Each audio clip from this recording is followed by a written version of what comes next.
तो computer science में आपका स्वागत है। और आज के इस वीडियो में हम देखने वाले हैं बर्थ सर्टिफिकेट। जैसे कि मान लीजिए आपको कोई बर्थ सर्टिफिकेट बनाना है, अगर उसका टाइम ड्यूरेशन यानी समय 1 साल से अधिक हो गया है तो उस केस में नए पोर्टल से क्या प्रोसेस है, क्या डॉक्यूमेंट्स लगते हैं, लेट फीस कैसे जमा होगी और उसके बाद जो रिसिप्ट नंबर जनरेट होता है वो पूरा प्रोसेस यहाँ पे क्या होने वाला है इस नए पोर्टल में हम देखेंगे। साधारण बर्थ सर्टिफिकेट मैंने पहले बना के डाल दिया वीडियो। अब यहाँ पे देखने वाले हैं जो रेंज है यानी 1 साल से अधिक वाले के लिए क्या प्रोसेस होता है। उससे पहले मैं आपको कुछ दिखा देता हूँ जो भारत का राजपत्र यहाँ पे जन्म और मृत्यु का जो अमेंडमेंट है जो आपको दिखा देते हैं आर्टिकल। यहाँ पे जो 2023 में यहाँ पे जो चेंजमेंट हुआ था उसके हिसाब से जो यहाँ पे मैं आपको दिखा देता हूँ। जैसे कि आइन एक्ट यहाँ पे रजिस्ट्रेशन बर्थ एंड डेथ का जो अमेंडमेंट था वो पूरा यहाँ पे हम आपको दिखाते हैं नीचे। और इसके नीचे जब आएंगे पीडीएफ में इसके जो पेज नंबर आप 5 में यहाँ पे देख पाएंगे कि जैसे कि यहाँ पे पेज नंबर 4 में, और यहाँ पे नीचे आप इसको देख सकते हैं कि जैसे certificate registration birth of the death के यहाँ पे जो प्रोसेस है यहाँ पे मेंशन है कि जो लेट है 1 ईयर का वो किस तरह से बनेगा। यहाँ पे तीसरे नंबर पॉइंट में क्लियर मेंशन है एनी बर्थ डेथ और which delayed information given to registrar after 1 year. तो यहाँ पे जो जाता है डिस्ट्रिक्ट मजिस्ट्रेट यानी जो जिलाधिकारी होते हैं उनके मतलब ऑर्डर के बाद अप्रूव होता है और जो इसका लेट फीस होता है वो जमा होता है। अब उत्तर प्रदेश सरकार के यहाँ का जो मैनुअल रजिस्टर है आप इसके पेज नंबर पर यहाँ पे जो 15 है आप नीचे आएंगे तो देख पाएंगे कि मैं आपको यहाँ पे दिखाता हूँ। अध्याय 5 में आप यहाँ पे पेंशन है जो इसका फीस कटता है, लेट फीस कितना कटती है। जैसे कि अगर 21 से 30 दिन का है तो 2 रुपये, अगर 21 तक है तो कोई रुपया नहीं कटता। उसके बाद अगर सूचना कोई 30 दिन के पश्चात है यानी 1 वर्ष के भीतर है तो उसके लिए उसका जो रजिस्ट्रेशन जिला अपर रजिस्ट्रार की लिखित अनुमति के उपरांत 5 रुपया विलंब शुल्क कटता है, यहाँ पे मेंशन है। और उसके बाद यदि कोई घटना उसके घटित होने के नीचे यहाँ पे 1 वर्ष या 1 वर्ष से अधिक होने पर यानी कि जब टाइम 2-3 साल का होता है 4 साल का तो उस केस में क्या होता है यहाँ पे देखिए जिला उप जिलाधिकारी एसडीएम और यहाँ पे लिखित आदेश पर 10 रुपये विलंब शुल्क रजिस्ट्रीकृत किया जाएगा। अभी कुछ लोगों को जो सर्टिफिकेट इशू करते हैं वहाँ पे submitted to district authority approval permission के लिए चला जाता है, वो क्या केस है उसको भी यहाँ पे हम समझेंगे। तो चलिए शुरू करते हैं। यहाँ पे जब भी आपको कोई सर्टिफिकेट इशू करना है तो ये नए पोर्टल पे dccrs.org.gov.in लॉगिन पर आना है। इसकी लिंक डिस्क्रिप्शन बॉक्स में डाल देंगे, यहाँ पे आ जाएंगे। अब यहाँ पे 2 ऑप्शन होते हैं लॉगिन वाले पर, तो आपको जो रजिस्ट्रेशन फंक्शनरीज का ऑप्शन होता है इस पर क्लिक करना होता है। आपको बता दें कि यहाँ पे आईडी पासवर्ड की जरूरत होती है जो कि ग्राम पंचायत अधिकारी या ग्राम विकास अधिकारी सचिव लेवल के आईडी पासवर्ड से लॉगिन करके सर्टिफिकेट बनाए जाते हैं। तो यहाँ पे आईडी पासवर्ड डालने के बाद और यहाँ पे सबमिट करेंगे कैप्चा फिल करके, उनके रजिस्टर्ड मोबाइल नंबर पर ओटीपी जाएगा। ओटीपी डालने के बाद आप यहाँ पे इस तरह से लॉगिन हो जाएंगे। जैसे ही इस पोर्टल पे लॉगिन होंगे तो आप यहाँ पे देख पाएंगे कि कुछ इस तरह से इंटरफेस डैशबोर्ड यहाँ पे आपको दिखेगा और चीज़ें दिखेंगी। अब यहाँ पे देखिए डेथ और बर्थ के दोनों ऑप्शन हैं। तो यहाँ पे जैसे मुझे इशू करना है जैसे कि बर्थ, तो बर्थ पर क्लिक करेंगे। यहाँ पे कुछ टैब्स होते हैं जिससे आप देख सकते हैं अपनी रिपोर्ट जो आप भरते हैं वो यहाँ पे इस तरह से क्राइटेरिया वगैरह देख सकते हैं, ठीक है। तो जैसे मान लीजिए आपको इशू करना है बर्थ सर्टिफिकेट तो बर्थ पर आप यहाँ पे क्लिक करेंगे और डेथ की अगर कोई रिपोर्ट है तो डेथ पर क्लिक करेंगे। मेरे केस में यहाँ पे बर्थ है तो यहाँ पे मैं बर्थ पर क्लिक करता हूँ। जो सेकंड ऑप्शन है रजिस्टर्ड बर्थ वाला आप इस पर क्लिक करेंगे। जब भी आपको नया कुछ अप्लाई करना है तो यहाँ पे क्लिक करेंगे। अब यहाँ पे क्लिक करने के बाद जैसे कि आप यहाँ पे लैंग्वेज सेलेक्ट कर लेंगे, उसके बाद डेट ऑफ रिपोर्टिंग। अब यहाँ पे रिपोर्टिंग डेट क्या होती है, जो आपके डॉक्यूमेंट्स होते हैं। जैसे कि पहले क्या होता है कि एफिडेविट बनवाने के बाद जो एसडीएम की मोहर लगती है, फिर वीडियो के दस्तखत होते हैं और सीएमओ को लेट फीस भी जमा होती थी। उसके हिसाब से जो वीडियो ब्लॉग से आपको जो रिपोर्टिंग डेट दी जाती है ओल्ड की, मतलब बहुत पहले का होता है, लेकिन जो आपको करंट दी जाती है वही डालना होता है, ठीक है। तो आपके एफिडेविट भी वहाँ पे मेंशन होती है तो उसी को डालना होता है। फिर आप यहाँ पे क्या करेंगे, जो मतलब लाभार्थी यानी कि जिसका बर्थ सर्टिफिकेट बन रहा है आवेदन उसका यहाँ पे डेट ऑफ बर्थ जो रियल उसको डालेंगे। आगे बढ़ने से पहले आप डॉक्यूमेंट सारे आपके क्लियर होने चाहिए, जो भी होते हैं तो आपको स्कैन करके रख लेना। क्या क्या अपलोड करेंगे उनको हम यहाँ पे आगे दिखाते जाएंगे, ठीक है।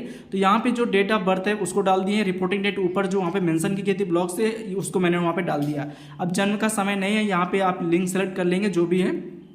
उसके बाद यहाँ पे आधार कार्ड नंबर, अगर इन केस में है आधार कार्ड नंबर तो आप डालेंगे, नहीं तो छोड़ देंगे।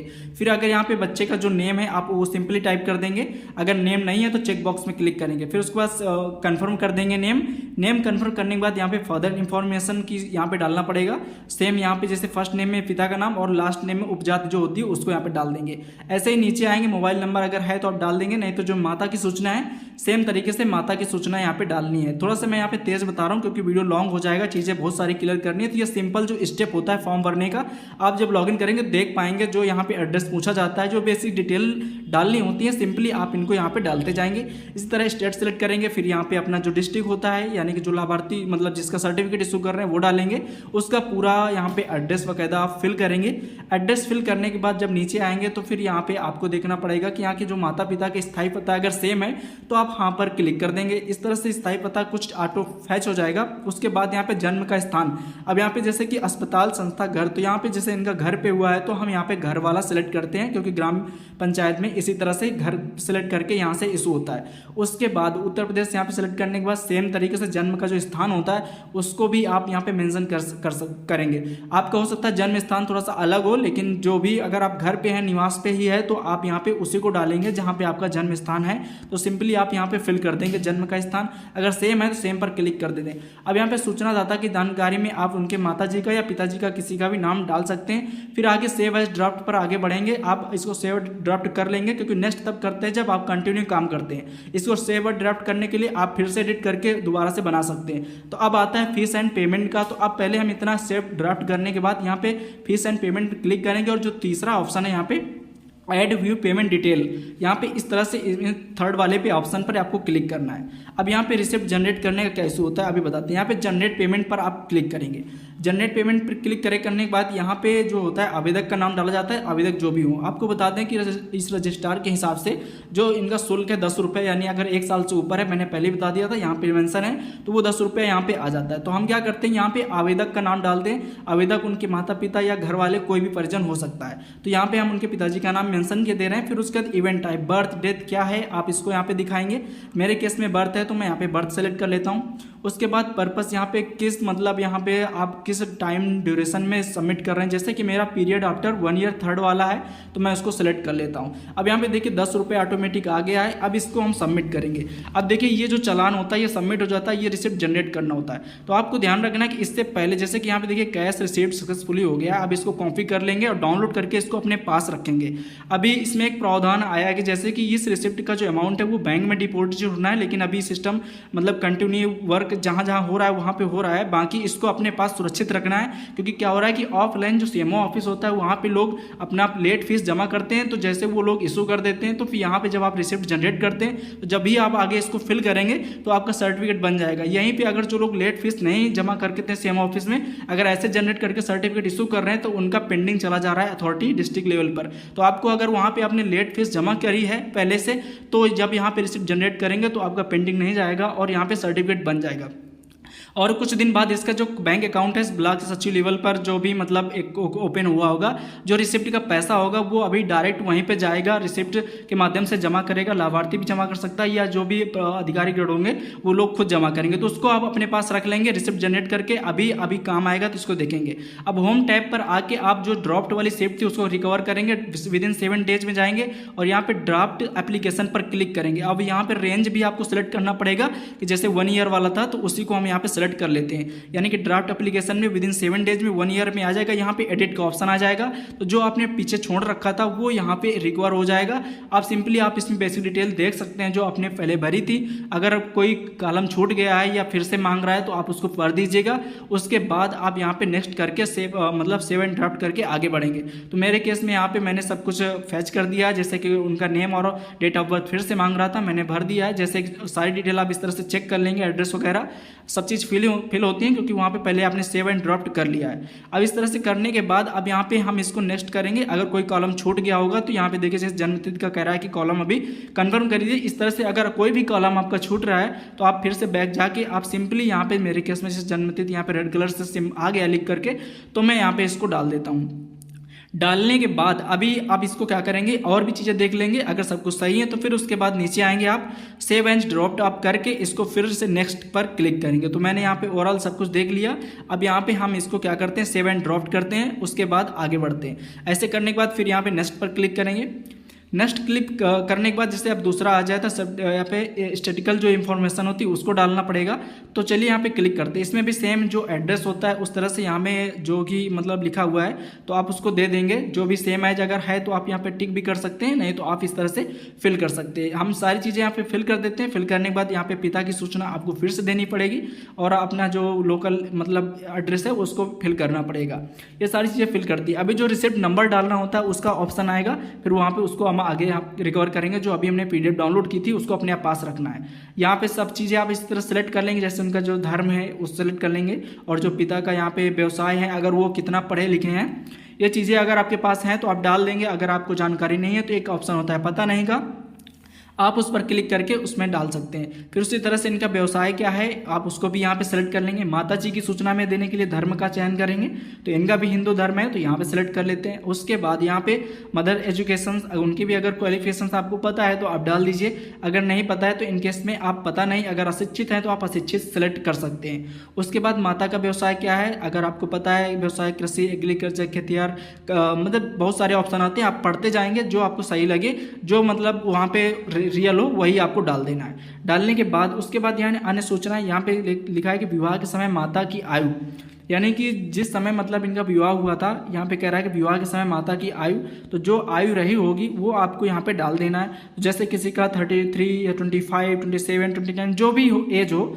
वो उतनी यहाँ पे डाल देनी एज पर आधार के हिसाब से, जब उनकी मैरिड हुई हो वो डाल देना है। अब यहाँ पे इस संतान के समय माता की आयु कितनी है, यानी कि जैसे कि इनका जो मैरिज हुई 29 पे, तो जब बच्चे के मतलब जन्म हुआ है तब यहाँ पे आपको डाल देना है जो उनकी वर्तमान उम्र हो। फिर उसके बाद यदि मतलब यहाँ पे कह रहा है माता पिता मतलब माता की संतान को मिलाकर जीवित बच्चे जो भी उनके प्रेजेंट टाइम में है उनको यहाँ पे डाल देना। जैसे कि मेरे केस में 2 हैं तो हम 2 डाल देते हैं। उसके बाद यहाँ पे कह रहा है कि समय के प्रसव में परिचर्या का प्रकार, यहाँ पे मतलब जो परिचर्या का प्रकार डॉक्टर, रिश्तेदार अथवा अन्य जो भी यहाँ पे थे आप यहाँ पे एक सिलेक्ट कर लेंगे, जैसे ट्रेडिशनल वाले में सिलेक्ट कर लेते हैं। फिर उसके बाद प्रसव प्रक्रिया क्या थी, यानी स्वाभाविक नॉर्मल डिलीवरी थी, तो हम उसको सेलेक्ट कर लेते हैं। जन्म के समय बच्चे का वजन, अगर बच्चे का वजन वहाँ पे होता है तो पता चल जाता है कि बच्चे का वजन कितना है, 2.5 kg या 3 kg, जो अप्रॉक्स आपके वहाँ हो मतलब बच्चे का वजन, उसको यहाँ पे डालना है। फिर उसके बाद गर्भावस्था की अवधि जो होती है, टाइम ड्यूरेशन, जैसे कि 40 मंथ से 40 वीक से 42 वीक से 39 वीक जो भी है आप डाल देंगे। उसके बाद डालने के बाद अब यहाँ आता है रसीद नंबर, ये जो आपने PDF डाउनलोड किया था उसी रसीद नंबर को यहाँ पे कॉपी करेंगे और यहाँ पे अमाउंट ऑटोमेटिक आ जाएगा। अगर आपका अमाउंट नहीं आ रहा है तो आपका सर्टिफिकेट पेंडिंग चला जा सकता है, क्योंकि अगर अमाउंट आ रहा है यानी आपने पेमेंट किया है पहले ऑफलाइन माध्यम से, तभी यहाँ पे आगे बढ़ रहा है। ठीक है, तो अगर अमाउंट आ रहा है तो आपको यहाँ पे आगे बढ़ना है। अब इसके बाद नीचे क्या करना है, नीचे करने के बाद यहाँ पे डॉक्यूमेंट सेलेक्ट करना है, यानी क्या डॉक्यूमेंट देख रहे हैं, तो जैसे कि आप जो भी है डिटेल आप दे सकते हैं, जैसे कि साइन लेटर हैविंग फोटो वाला जो ऑप्शन होता है, यानी कि ग्राम प्रधान से जो उसका एड्रेस प्रूफ के लिए होता है, प्रमाणित होता है विद सिग्नेचर और मुहर के फोटो लग के, तो आप उसको यहाँ पे अपलोड कर सकते हैं। तो मेरे केस में मैंने यहाँ पे रखा है, जो 8 MB साइज फाइल से आपको इसको पहले से रखना है। तो हम इसको क्या करते हैं, ओपन करते हैं। आप आधार कार्ड भी होता है तो यहाँ पे ऑप्शन है, आप डाल सकते हैं। ऑर्डर, अगर देखिए 1 साल से पुराना है तो जो SDM से ऑर्डर लेना पड़ता है, तो उसको यहाँ पे डिस्ट्रिक्ट लेवल से उसको अपलोड करना हो। तो जो एफिडेविट होता है उस पर ऑर्डर होता है, उसमें वीडियो का भी ऑर्डर होता है और SDM की मुहर लगती है, और फिर उसके बाद लेट फीस जो जमा होती है उसका भी वहाँ पे साइन और मुहर होता है। तो इस तरह से देखिए मैंने जो एफिडेविट था, ऑर्डर था, SDM ऑफिस से उसमें अपलोड कर दिया। उसके बाद यहाँ पे एडिशनल और भी कोई डॉक्यूमेंट्स है, जैसे कि यहाँ पे आप जो मतलब CMO के ऑफिस से जो आपको मिलता है, जैसे डॉक्यूमेंट्स मिलते हैं जब आप लेट फीस जमा करते हैं, मुहर लगती है, तो वो डॉक्यूमेंट्स भी आप यहाँ पे अपलोड कर सकते हैं। अभी तक का प्रोसेस है, अभी रिसिप्ट नंबर जनरेट होने लगा है, इसका बैंक अकाउंट से कुछ कनेक्शन है, जहाँ पे पैसा डिपॉजिट होता है उसका नया अपडेट आएगा तो हम उसको क्लियर कर देंगे आगे वीडियो में। यहाँ पे जो प्रोसेस था उसको हम यहाँ पे अपलोड कर दिए। देखिए यहाँ पे ग्रीन टिक लग चुका है, जैसे कि मैंने सारे डॉक्यूमेंट यहाँ पे अपलोड किए हैं, आप व्यू करके यहाँ पे देख सकते हैं। ग्रीन टिक लग जाने के बाद देखिए मतलब आपके डॉक्यूमेंट यहाँ पे करेक्ट हैं और उसके बाद क्लियर भी हैं सही तरीके से। अब यहाँ पे हम आगे सीधा नेक्स्ट पर क्लिक करते हैं। नेक्स्ट पर क्लिक करने के बाद ये भी इंफॉर्मेशन सक्सेसफुली हो गई। अब आता है नीचे लीगल इन्फॉर्मेशन कंफर्मेशन का ऑप्शन, जो आपने भरा है उसकी कंफर्मेशन मांगेगा। कंफर्मेशन आप इस तरह से देख लेंगे, सारी चीज़ें मैच कर लेंगे। अभी भी अगर आप संशोधन करना चाहते हैं तो अपने सर्टिफिकेट में संशोधन कर सकते हैं आराम से, अभी आपका जनरेट नहीं हुआ। इस तरह से फिर आप देखने के बाद क्या करेंगे, नेक्स्ट वाले ऑप्शन पर क्लिक करेंगे। जैसे नेक्स्ट पर क्लिक करेंगे तो एक बार और जो इसकी मतलब कंफर्मेशन का लास्ट वाला होता है ऑप्शन, पूरे डॉक्यूमेंट्स आएंगे, रिसिप्ट नंबर जो होती है CMO की वो भी आपको यहाँ पे दिखेगी और इस तरह से आप अपने डॉक्यूमेंट्स को देख सकते हैं। फिर नीचे एक ऑप्शन आएगा लैंग्वेज बोथ सर्टिफिकेट फॉर, आप क्या मतलब रखना चाहते हैं, हिंदी इंग्लिश, तो यहाँ पे मैं बोथ जो है उसको सिलेक्ट कर रखने देता हूँ। उसके बाद यहाँ पे आप टिक मार्क देंगे, ठीक है। ऐसे यहाँ पे कंफर्मेशन का जो ऑप्शन होता है रिमार्क में आप ओके है डन, यहाँ पे सर्टिफिकेट मतलब बर्थ डाल के आगे बढ़ जाएंगे। फिर उसके बाद यहाँ पे आप रजिस्टर वाले ऑप्शन पर क्लिक करेंगे। जैसे ही आप रजिस्टर पर क्लिक करेंगे तो यहाँ पे दो ऑप्शन आएंगे, सिलेक्ट सिग्नेचर ऑप्शन का, तो यहाँ पे स्कैन कैप्चर सिग्नेचर वाला जो अभी रखे हैं स्कैन करके उसी को सिलेक्ट करना है और सबमिट पर क्लिक करना है। तो जो सिग्नेचर होगा वो ऑटोमेटिक यहाँ पे आपके सर्टिफिकेट पे हो जाएगा। जैसे ही आप इस पर सबमिट करेंगे तो ये लास्ट स्टेप होता है। लास्ट स्टेप होने के बाद आपका फॉर्म एकदम बैक हो जाएगा पूरी तरह से, मतलब ब्लैंक स्क्रीन आ जाएगी। जैसे आपको कुछ यहाँ पे नहीं दिखेगा, केवल अप्रूव्ड सक्सेसफुली वहाँ पे एक मैसेज आएगा। कुछ लोगों का यहाँ पे पेंडिंग हो जाता है, तो वो मतलब जब आपका लेट फीस नहीं जमा होती है, आप फर्जी इस तरह से रिसिप्ट जनरेट कर लेते हैं, तब होता है। फिर आप देखने के लिए यहाँ पे 7 डेज पे जाएंगे, आफ्टर 1 ईयर वाला मेरा सर्टिफिकेट था उस पर जाएंगे। उसके बाद यहाँ पे सेल्फ रिक्वेस्ट एप्लीकेशन का जो एक ऑप्शन होता है आप इस पर क्लिक करेंगे। जैसे कि मैं यहाँ पे क्लिक करता हूँ सेल्फ रिक्वेस्ट मतलब एप्लीकेशन, तो यहाँ पे देखिए मेरा जो सर्टिफिकेट था वो कम्प्लीटली बन चुका है और डाउनलोड करने के लिए यहाँ पे आ चुका है। तो हम सिंपली इसी पर क्लिक करते हैं। जैसे ही हम इस पर क्लिक करेंगे तो ये हमारा जो सर्टिफिकेट था वो कम्प्लीटली बन चुका है। आप इस तरह से देख पा रहे होंगे कि सर्टिफिकेट बन चुका है और इसको हम यहाँ पे डाउनलोड करेंगे। ओवरऑल यहाँ पे अब मेरा मतलब कंप्लीट हो चुका है। तो अब क्लियर कर लेते हैं। अब ये लाभार्थी को कैसे, जो आपने रिसिप्ट दी है मतलब उसे डॉक्यूमेंट्स अपने पास रखे होंगे और ये आप लाभार्थी को रिसिप्ट करवा सकते हैं। थोड़ी सी चर्चा एक्स्ट्रा कर लेते हैं, अलग से कर लेते हैं। जैसे कि अभी ये सर्टिफिकेट बन रहा है, जो लेट फीस का इशू आ रहा है, जो सीएमओ ऑफिस में जाना पड़ रहा है, यानी कि सीएमओ ऑफिस में जाके आप अगर वहाँ नहीं करते हैं तो कुछ लोगों को उसमें क्या होता है कि पेंडिंग आ जाता है। जैसे कि अगर आपने कोई सर्टिफिकेट डेथ या बर्थ इशू किया है तो वो चला जाता है डिस्ट्रिक्ट लेवल पर सबमिशन के का। जैसे कि आप मान लीजिए डॉक्यूमेंट दे दिए, आपने सबमिट करिए, लेकिन लेट फीस वहाँ पे नहीं जमा किए तो आ जाता है इस तरह का इशू। क्योंकि आप क्या है कि पोर्टल पर आएंगे और लेट फीस मामला तो आप कितने भी जनरेट कर सकते हैं, क्योंकि उसमें ऑप्शन है आप सर्टिफिकेट अप्लाई करें या ना करें, वो तो आप जनरेट ही हो जाता है। तो इस तरह से 10, 50, 20 आप कितने भी कर लेंगे वो तो सब फर्जी हो जाएगा। इसलिए अभी इसका एक ऑप्शन आया कि बैंक में इसका पेमेंट करना है, रिसिप्ट मतलब किस तरह से इसका ऑप्शन हो रहा है। आप अगर अपने सचिव से संपर्क करेंगे जो रिसिप्ट को इसको अपने ग्राम पंचायत में या जो लोग इशू कर रहे हैं तो वो अपने पास ही रखेंगे, क्योंकि जो ऑर्डर आएगा उसके हिसाब से आपको नए तरीके से इसमें जो इसका चालान है वो पेमेंट करना पड़ सकता है। तो इसलिए आप इसको सुरक्षित रखें, क्योंकि अभी ऑप्शन आया है जैसे गाँव में क्या हो रहा है, OSR खाते खुले हैं तो हो सकता है उन खाते में भी पैसा या डिपॉजिट हो।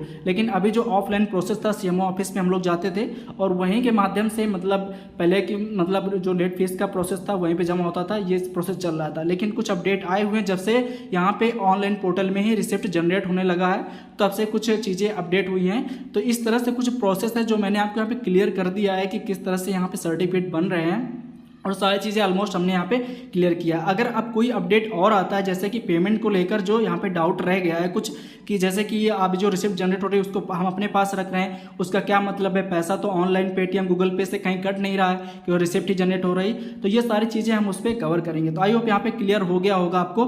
फिर उसके बाद मतलब चीज़ें जो भी अपडेट होंगी तो हम सारी चीज़ें क्लियर करेंगे, क्योंकि जो अभी तक का प्रोसेस था जैसा सर्टिफिकेट बन रहा है मैंने आपको क्लियर कर दिया। डॉक्यूमेंट्स में आपको मैंने बता दिए कि जो एफिडेविट के साथ गवाह लगते हैं, यानी 4-5 गवाह होते हैं 4, और उसके साथ स्वयं का एफिडेविट होता है, SDM का ऑर्डर होता है वहाँ पे जिलाधिकारी का, और BDO सर का ब्लॉक लेवल पर ऑर्डर होता है, और सीएमओ ऑफिस की जो लेट फीस का होता है वो भी चीज़ें होती हैं जो अभी तक का प्रोसेस में था। ये था प्रोसेस में कंप्लीट सर्टिफिकेट बनाने का। अब पेमेंट और रिसिप्ट को लेकर अगर कोई नया अपडेट आता है तो उसको भी हम यहाँ पे क्लियर करेंगे। अब जो लोगों का पेंडिंग जा रहा है वो फीस न जमा होने के कारण ही पेंडिंग हो जा रहा है। तो आई होप यहाँ पे क्लियर हो गया होगा।